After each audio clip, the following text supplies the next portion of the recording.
මේ කවුද පුතේ? ලංකාවනේ නේ. රජයේ විශ්වවිද්‍යාල 18ක් තියෙනවා. බලමුද? උඩ පින්නේ කවුද? යාපනය. වවුනියා මණ්ඩපය. දැන වෙනස් නෑ මම ඉතිහාසය කෙනෙක් නෙමෙයි. හරිද? අග්නිදිග නැගෙනහිර ත්‍රිකුණාමල රාජ රට වික්ෂු. යත් එක්ක මම හිතන්නේ 19ක් වෙනවා ඊට පස්සේ බහිනකොට එන්නේ කොහෙද? මේ කොක්කාස්සේ මේ ෂේප් එකේ මේ හරින්න කවුද? වයඹ විශ්වවිද්‍යාලය. පේරාදෙණි විශ්වවිද්‍යාලය. ඌවැල්ලස්ස. සබරගමුව. රුහුණ. කැලණි. කොළඹ.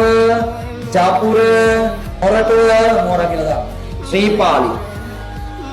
කොළඹම තව එකක් තියෙනවා මට දැන් නම් අවුල් නෑ මෙතන. කොළඹම තව එකක් තියෙනවා සෞන්දර්ය කලා විශ්වවිද්‍යාලය BPE. තව මණ්ඩපයක් තියෙනවා මට දැන මතක. දැන් අලුතෙන් තව එකක් ඇවිල්ලා තියෙනවා මේ වික්‍රමාරච්චි. ගම්පහ වික්‍රමාරච්චි විශ්වවිද්‍යාලයද. දැන් කීයක් තියෙනවද 20යි. තව අර්ධ රාජ්‍ය තියෙනවා ඕෂන් යුනිවර්සිටි. තව ජනප්‍රිය එකක් තියෙනවා මොකද්ද? KDU. මට අනිත් එකක් තියෙනවා දැනමත් දාලා තියෙනවා මට ඒකේ නම මතක නෑ. කොමර්ස් ස්ට්‍රීම් එකේ අපිට යන්න පුළුවන් මොනවාද? යාපනයේ ඕකේද? ඔව් තියෙනවා. වවුනියා මණ්ඩපේ තියෙනවා, ත්‍රිකුණාමල මණ්ඩපේ තියෙනවා, අග්නිදිග තියෙනවා, නැගෙනහිර තියෙනවා, රජරට තියෙනවා, වයඹ තියෙනවා, පේරා තියෙනවා, වෙල්ලස්ස තියෙනවා, සබරේ තියෙනවා, රුහුණේ තියෙනවා, මොරටුව පුළුවන්, ජාපුරේ පුළුවන්, කැලණි පුළුවන්. කොළඹ, කැලණි, වික්‍රමාරච්චි.